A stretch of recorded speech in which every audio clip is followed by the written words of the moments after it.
Hey all, it's Matt, your average gamer. We've got a lot to dive into today, going over faith builds, magic builds, and finding out which one is best. This video will have several chapters that go into detail comparing both faith builds and magic builds in Elden Ring. This is faith versus magic, and I'll be talking about power, versatility, and more.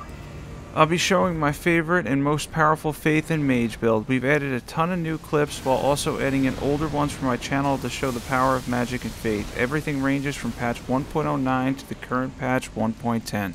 This video will show off some of the most powerful faith and magic options out there. This is one of the most common questions on my channel, by the way, figuring out whether faith or magic is right for you, and don't worry, we're going to be covering all that and more.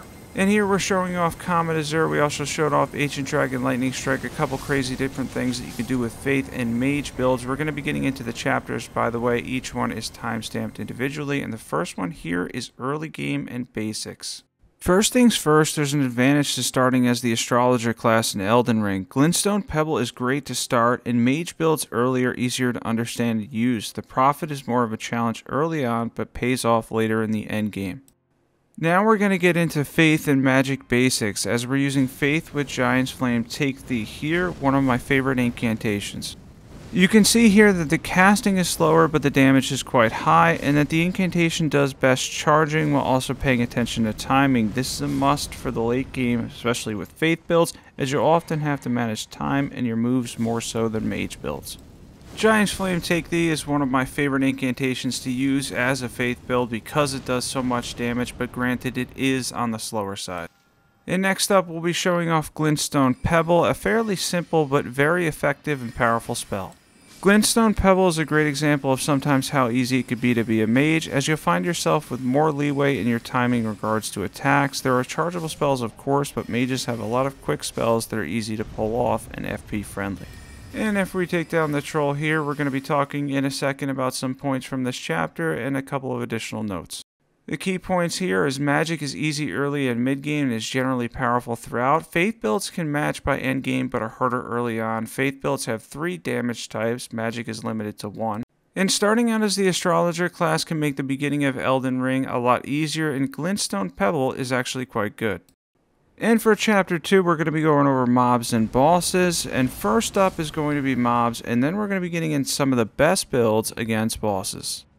For mobs, the Blasphemous Blade is fantastic, as it can knock down enemies frequently and heal you in the process. This is probably one of the best options for mobs, as it certainly shines in groups as well.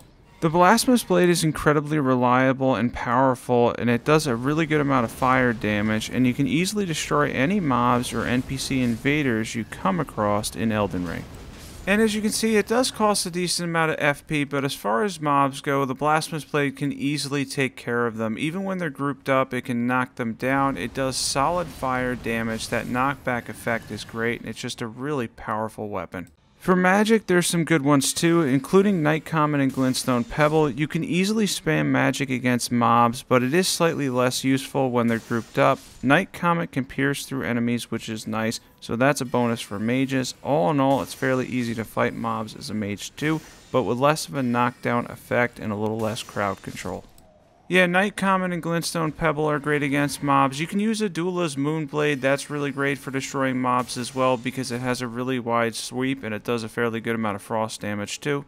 So those are some options for you as far as handling mobs, though. I think I have to give the edge to Faith builds and the Blasphemous Blade because of how much of a knockback effect it has.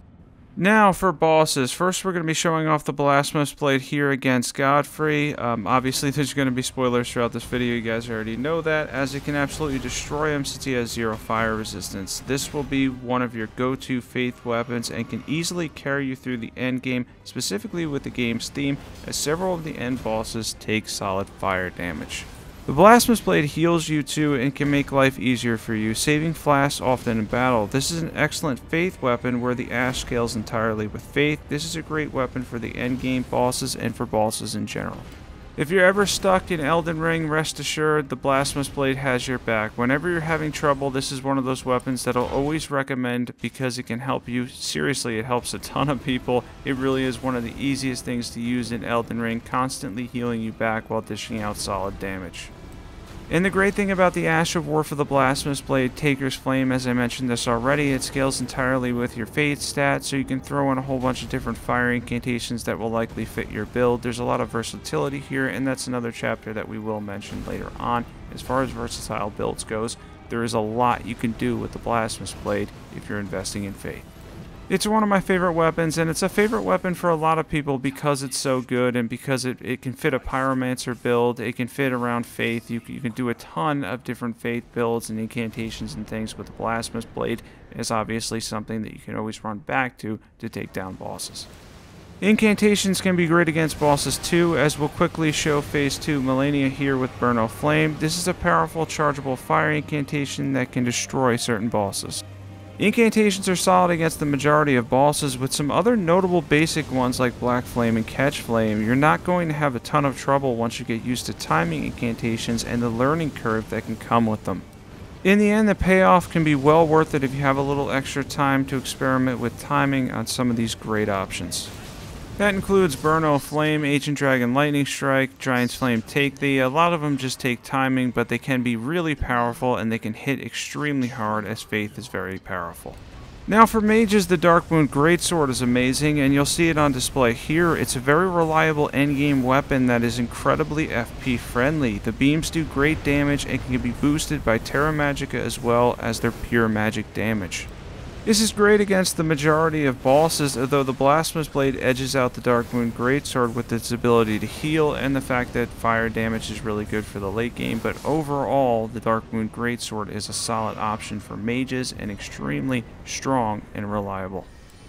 For spells, Night Comet is basically Mage Gold. It's a super powerful spell that has incredible range and is really reliable too. This edges out any incantations really, as the range and the fact that bosses can't dodge it make it feel flat out broken at times.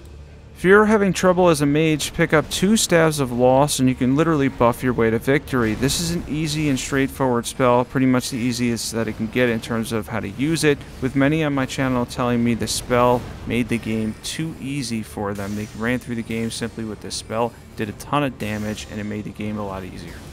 Now for somebody who likes to explore and just have fun and isn't as into the boss fights, I think they're the best part of the game, but I guess to each their own, everybody has fun in their own way, then a spell like Night Comet or a weapon like Blasphemous Blade may be great for them, but for most of us this can be too easy. We will talk about that later in the video, about how good Night Comet is. But in a second we're going to get into some notes for this chapter, make life a little easier and to catch everybody up. Let's jump into them now. Some notes are: the Blasphemous Blade build is so easy to use. Burno Flame is great, but casting can be more difficult for Faith builds. It has more of a learning curve. And for magic builds, the Darkmoon Greatsword is good and reliable, very FP friendly. Night Comet may be the best build in the entire game, and magic is incredibly easy to cast and learn. Now on to Chapter 3, where we're going to talk about variety. Here we'll dive into the amount of variety and versatility these two can have. First off, you have holy damage, like the Sacred Relic Sword, as one of 3 options for Faith builds. As it's one of 3 damage types Faith has, it has lightning for incantations, and then you obviously have holy damage here and fire damage. This adds to the variety substantially, as mages are locked behind one damage type.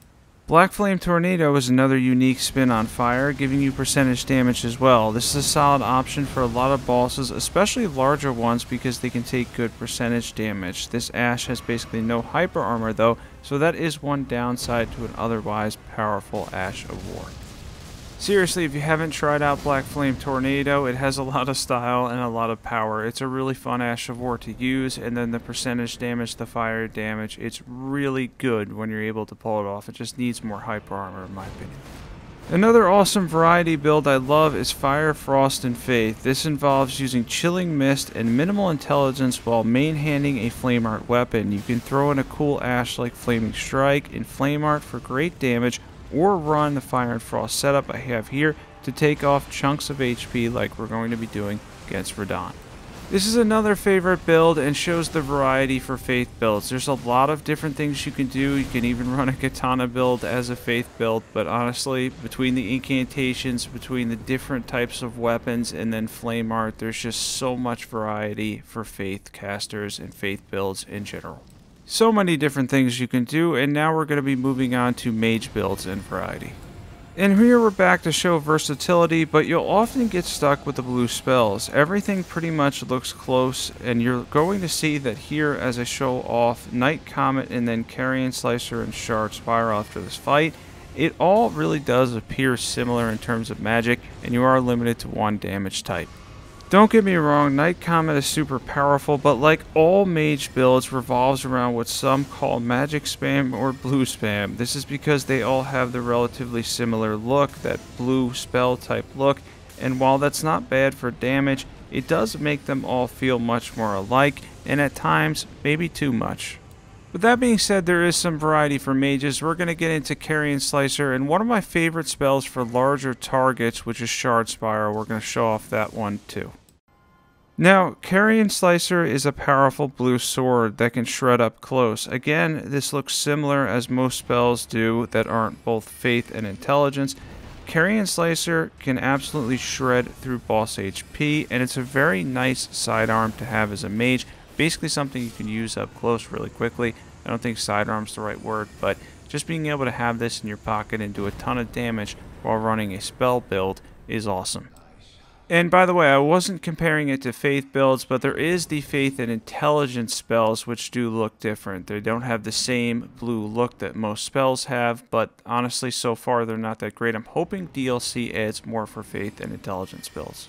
And now to show off Shard Spiral and the moon spells here. The moon spells do look cool. Mage weapons are mostly also blue in color, while being pure magic damage or a combination of physical and magic damage.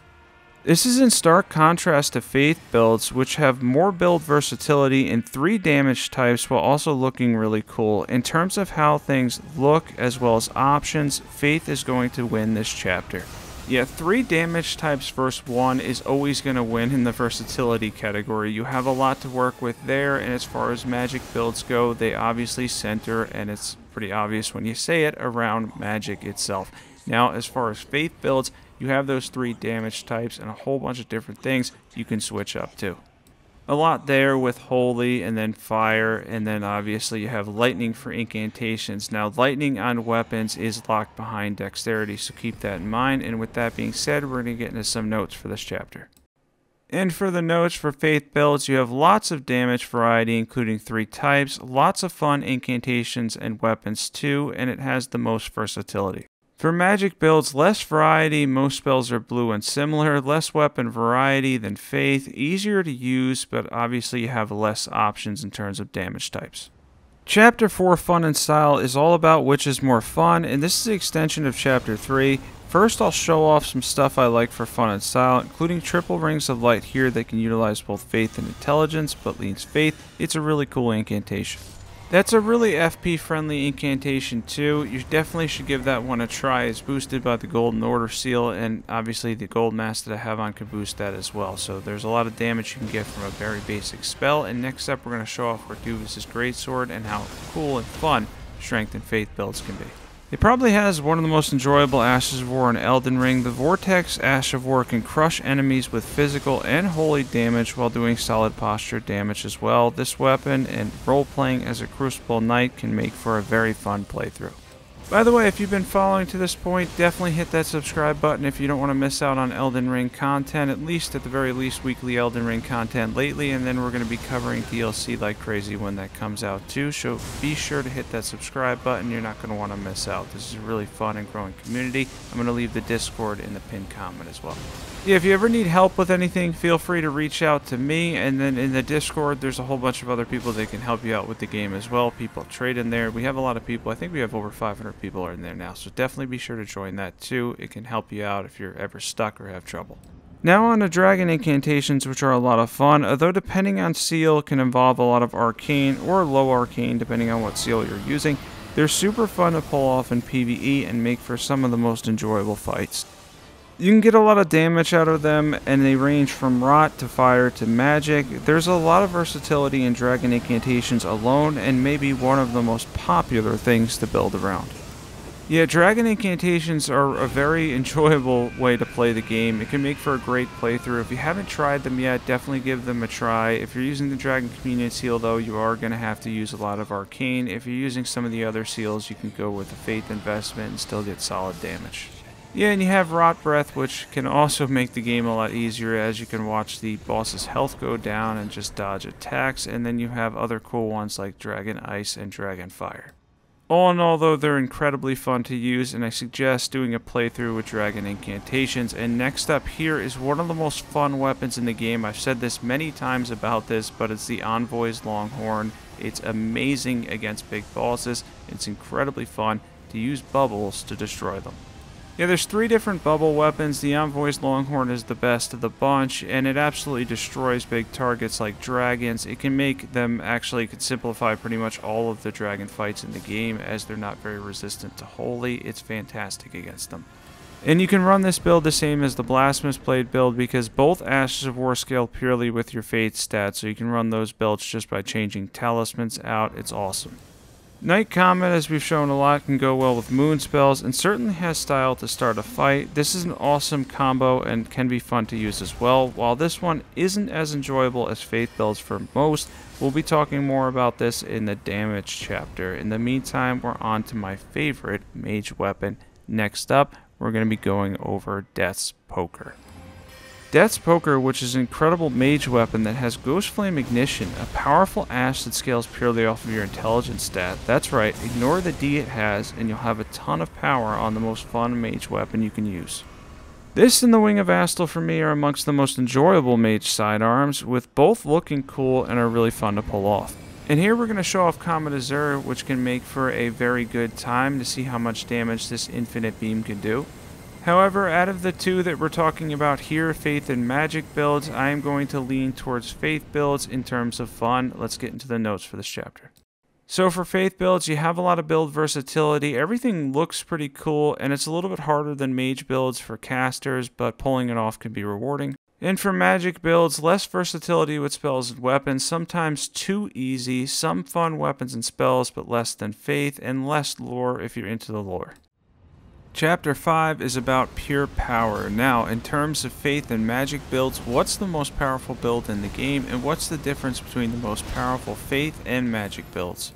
To give a direct comparison to before when I used Night Comet on Beast Clergyman, here's the Blasphemous Blade. The Blasphemous Blade is likely the most powerful Faith option that's also reliable. It does a ton of damage and heals you too, and you've probably heard of this weapon a lot of times, and for good reason. And yes, we covered this in Night Comet a lot, but we're going to be obviously getting down to what the most powerful builds are and talking about them as well. This is going to be something we're going to jump into, and for those, we're going to be covering Blasphemous Blade, and then we're going to be talking about Night Comet and comparing the 2. Now, as you saw earlier, this weapon can absolutely carry you through the game, as you can heal you, and when you're in bad situations like I put myself in here, you can constantly get HP back without having used too many flasks, and then it can save you flasks too, which is a big advantage while dishing out good damage. This for me is absolutely the best Faith build. We're going to be talking about the best Mage build too, but as far as Faith builds go, Blasphemous Blade is going to win it for me every time, especially since you can throw in incantations and other things you like to do while using the Blasphemous Blade. It's one of those weapons that's absolutely worth the hype. It's that good. If you're having a hard time, pick this weapon up. It's going to make the game easier. And next up, we're going to show off Ancient Dragon Lightning Strike, because we're going to be comparing that to Comet Azure. Ancient Dragon Lightning Strike is a powerful Faith nuke option that has some RNG. That being said, its damage ceiling is insane. Larger targets are going to get wiped off the map with this, but keep in mind it does have some RNG to it and a steep learning curve. This is a super powerful option, and as we mentioned, comparable to Comet Azure. That being said, it's a little less reliable and consistent as Comet Azure, but it does count as a one-shot if you get a boss in a single cast, so that's a plus. And you're going to see in Phase 2, I believe we get the one-shot on the Fire Giant here. Larger targets take a good amount of damage. Lightning is a solid damage type in general. This is one of those things where once you learn it, it has a learning curve. It does have some RNG, but it can absolutely destroy some of the bigger bosses in the game. Yeah, as you can see, the power of Ancient Dragon Lightning Strike here. By the way, all this footage is on New Game Plus 7, the max scaling of the game. I know a lot of people ask me that. All of my characters on New Game Plus 7. Seems like I might be going into DLC with that too. And on the other side of things, we're going to show off Night Comet to compare it to the Blasphemous Blade. Night Comet is undoubtedly strong, as you can clearly see on Gideon here. Not that he's the toughest boss in the game. Sometimes fighting him after Farum makes us feel like we just ran into a regular NPC invader. Sorry, Gideon. Very easy. And as we're narrowing these down, we're on to Comet Azure, which is obviously a powerful option with a high damage ceiling. It doesn't count as a one-shot because the beam consistently chews up FP. If you're using the infinite FP tier, it doesn't really matter because it still would if you weren't using the tier. Those are the Souls rules as far as like one-shots and stuff. I don't make them up, but they're pretty much well established by now. It has to be one single set of FP, one cast, or one shot rather, and single hits obviously have to be one individual hit. But I want to show off Comet Azure to compare it to Ancient Dragon Lightning Strike before we narrow it down to what I believe is the best build in the game, and before we go over my most powerful Faith and Magic builds for you. Which is the most powerful? Night Comet is. Night Comet is the most powerful and easy build I've ever used in Elden Ring. Out of the two, this one wins, but the Blasphemous Blade isn't far behind. That being said, there's more to talk about as we'll get into what's right for you as we go over builds.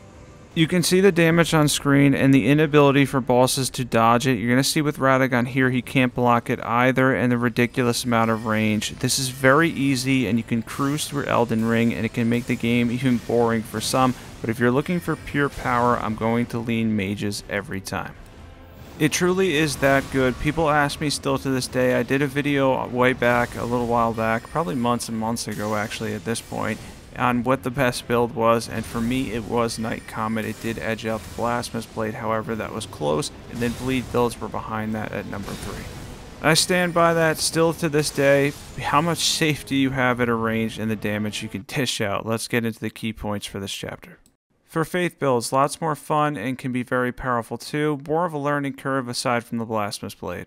For Magic builds, possibly the most powerful build in Night Comet, Comet Azure is more reliable than Ancient Dragon Lightning Strike and so easy to use and learn. Mages are easy mode. Chapter 6 is here. We're going to be talking about the best Faith build first and then the best Mage builds, and then we're going to go over buffs and the build. For buffs, for my Faith build, I'm going to be drinking our Tear, using Golden Vow, then Hellish Rebury or Flame Grant Me Strength. After that, you can fill up your FP, and then you can use the Blasphemous Blade for massive damage. This weapon is incredibly good. Let's get into equipment for this one. For equipment, we have the Blasphemous Blade plus 10. I had 2 giant seals to go with the whole fire theme. We have the Knight's Cavalry set on altered. We don't have the cape, and the helm is altered. We have the Dragon Crest Great Shield Talisman, Fire Scorpion Charm, Shard of Alexander, Ritual Swords Talisman. And then we have the Fire tier and Faith tier. Let's get into stats for this one. For stats, we hit 60 Vigor. We've got a good amount of Faith with the Faith tier at 70. And then we have a good amount of Mind and Endurance as well, with minimal Strength investment because we're primarily using the Ash of War, Taker's Flames. And we already showed off that we're using Golden Vow and Hellish Rebury, and good incantations with this are Giant's Flame, Take Thee, and Burno Flame with the Giant Seals. And now onto our Mage build. For the Mage build, it's a little bit simpler. We're going to drink our Tear, and then we're going to cast Golden Vow, but you can use the Golden Vow Ash of War. Hellish Rebury if you want to add a Faith buff for even more damage, and then we're going to use Terra Magica, and we can cast our spells like Night Comet. Let's get new equipment for this one. For equipment for the Night Comet build, we have 2 Staves of Loss, upgraded the one we're using, Lucett's Staff and the Jellyfish Shield for all other spells. We have a random set of armor on here, and then we have the Ritual Swords Talisman, Godfrey Icon, Magic Scorpion Charm, Graven Mask Talisman, the Infinite FP or Faith tier if you're doing buffs, the Magic tier, and then I'm going to show stats on my Mage, which is at 200. We're going to show the 150 stats after. And yeah, this was one of my original characters, that's why it was at 200, but I've done both builds at max level and still take Night Comet over the Blasphemous Blade. We're going to be getting into the 150 stats here. Same concept as before, you could do Faith buffs this way too. You have 60 Intelligence. We did drop it down to 50 Vigor because we're a Mage, but overall solid 150 stats. So while Faith may be more fun and versatile and Mage builds outright strong, what's the build for you? It depends. If you're looking for a simpler time but don't care much about how things look or changing weapons a bunch, Mages are the way to go. If you love the way Fire, Lightning, and Holy look and like the incantation and weapon combos you can pull off, then Faith is what you should build around. Seriously, there's no wrong answer here. Do whatever is the most fun for you. In the end, the single most important aspect to gaming is how much you're enjoying your current playthrough. If things aren't working, though, it might be time to change it up. So in the end, to sum it up, power definitely leans a little bit towards mages, and more fun for me, the more enjoyable playthroughs I've had were as faith builds. Thanks for watching this in-depth video on faith builds versus magic builds. I hope I answered the many questions on which one to choose and which builds to run when you decide on faith or magic. To answer my thumbnail on which one will be best for DLC and which one's best outright, I would say mages for power. In the meantime, be sure to sub if you enjoyed this analysis. I'll be doing something cool for Halloween. I'm really looking forward to that video, by the way. I honestly can't wait for that one. Until then, have a wonderful week.